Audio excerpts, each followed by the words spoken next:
Hello friends, welcome to exam B. I am Sushil Ragade, ex manager Reserve Bank of India. और आज हम देखेंगे SEBI grade a legal का जो एग्ज़ाम होने वाला है उसमें इंग्लिश डिस्क्रिप्टिव का जो पेपर है उस पेपर को किस तरीके से अप्रोच करें जिससे हमें ज़्यादा से ज़्यादा मार्क मिले। चलो वीडियो स्टार्ट करते हैं। मैक्सिमम क्वेरी जो आती है स्टूडेंट्स की ना कि sir is given time enough for preparation if I start now. अगर आज की आप बात करेंगे तो 36 डेज़ है हमें फ़ेज़ 1 के लिए, यानी कि फ़ेज़ 2 अगर आप देखेंगे तो टोटल 70 डेज़ है।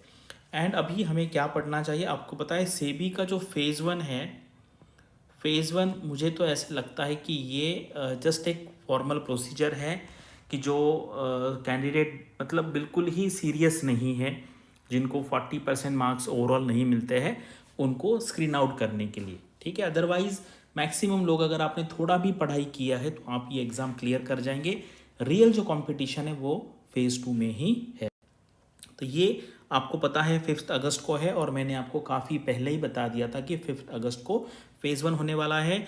9 सितंबर को इसको फ़ेज़ 2 एग्ज़ाम है। काफ़ी अच्छी वैकेंसीज आई है, अदरवाइज़ 10-12 के आसपास वैकेंसी होती है, कभी कभी सिंगल डिजिट में भी होती है। तो हर कैटेगरी में इस बार अच्छी वैकेंसीज आई है। तो यहाँ पर देखो ये मैंडेटरी है एंड डिज़ायरेबल है ना, तो अगर आपका परफॉर्मेंस अच्छा है, आप अगर इंटरव्यू में अच्छे मार्क्स देते हैं तो वो आपको लेंगे। तो बिल्कुल ही ऐसा मत कीजिए, आपको अच्छे से ट्राई करना है। डिस्क्रिप्टिव आपके हाथ में है और आपको पता है कि 1.5 मार्क्स आपको एक्स्ट्रा मिलने वाला है, तो उससे इतना फ़र्क नहीं पड़ेगा।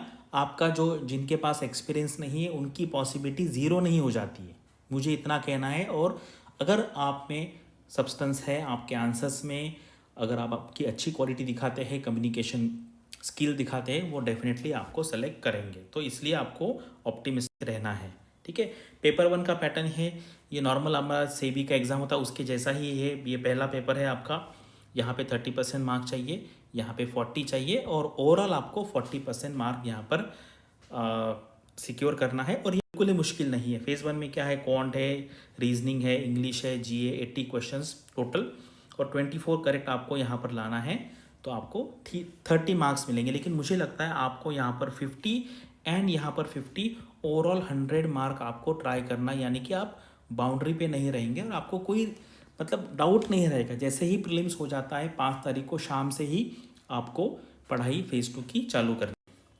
फ़ेज़ 1 का सिलेबस क्या है ये आपको सबको पता होगा, कितना क्वेश्चंस आएंगे क्या है, यहाँ पे ये लिखा हुआ है। एग्ज़ाम पैटर्न है फ़ेज़ 2 का, आपको पता है। जनरली क्या है ना, ये आपका लॉ का जो पेपर है 70 MCQs प्लस 30 मार्क्स, मतलब 10-10 मार्क के 3 डिस्क्रिप्टिव। यहाँ पे मुझे लगता है ना maximum students near about similar करेंगे, लेकिन यहाँ पर बहुत फ़र्क पड़ सकता है। यहाँ पर 40 भी मार्क्स मिल सकते हैं, यहाँ पे 70-75 भी मार्क्स मिल सकते हैं। तो मुझे लगता है ये जो पेपर है ये डिसाइडिंग होगा। और आपको पता है आप जब लॉ ऑफिसर ज्वाइन करोगे तो ये ड्राफ्टिंग स्किल्स बहुत अच्छी होना यहाँ पर मैंडेटरी है। इसलिए ये जो पेपर है मुझे लगता है बहुत अच्छी तरीके से चेक होगा, और इसके बेसिस पे सिलेक्शन मुझे लगता है डिसाइड हो सकता है कि होगा या नहीं होगा। तो ये पेपर 2 का आपका जो सिलेबस है वो आपको पता है। तो यहाँ पर मैं आपको इंग्लिश के बारे में बता देता हूँ कि इंग्लिश का जो पेपर है वो कैसे लिखना है। अगर आपके पास फॉर्मेट है तो आप कोई भी अगर टॉपिक आएगा तो आप उसको सिस्टमेटिक वे में लिख पाएंगे। तो मैं आपको यहाँ पे एक सिंपल, मैं किस तरीके से पढ़ाता हूँ, एक फ्रेमवर्क देता हूँ। उस फ्रेमवर्क का नाम है SPELT, स्पेल्ट SPELT।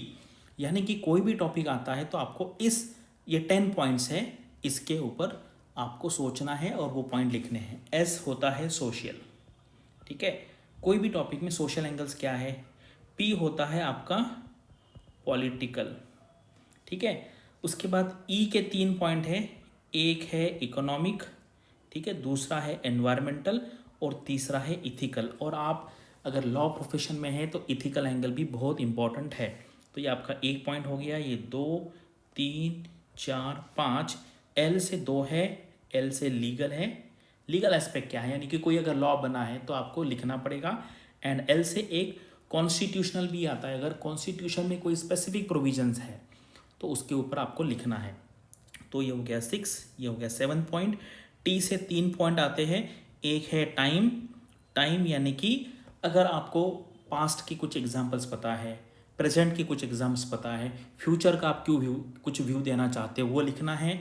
उसके बाद ये है थिंकर है, ठीक है। अगर आपको कोई थिंकर का कोई कोट पता है, जैसे महात्मा गांधी का कोट आपको पता है, स्वामी विवेकानंद का कोट पता है, कोई फॉरेन ऑथर है जैसे कार्ल मार्क्स का पता है, डॉक्टर अंबेडकर का पता है, नेहरू का पता है, या अगर अभी हमारे एग्जिस्टिंग पीएम नरेंद्र मोदी जी उनका कुछ कोट है तो वो भी आप वहाँ पे लिख सकते हैं। एंड लास्ट में है आपका टेक्नोलॉजी, यानी कि ये हो गया 8, 9 एंड 10।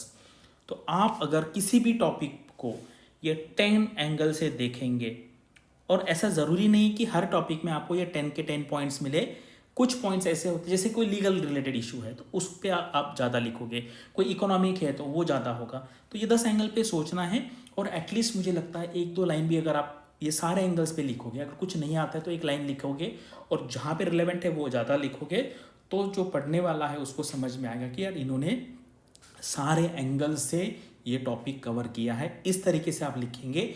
और ये याद रखिए कि ये हमारा इंग्लिश का पेपर है, यहाँ पर आपको इंग्लिश की स्किल्स दिखानी है। तो मुझे ऐसे लगता है आपका जो लॉ वाला पेपर होगा उसमें 70% वेटेज आपके नॉलेज को होगा एंड 30% वेटेज आपके इंग्लिश को होगा।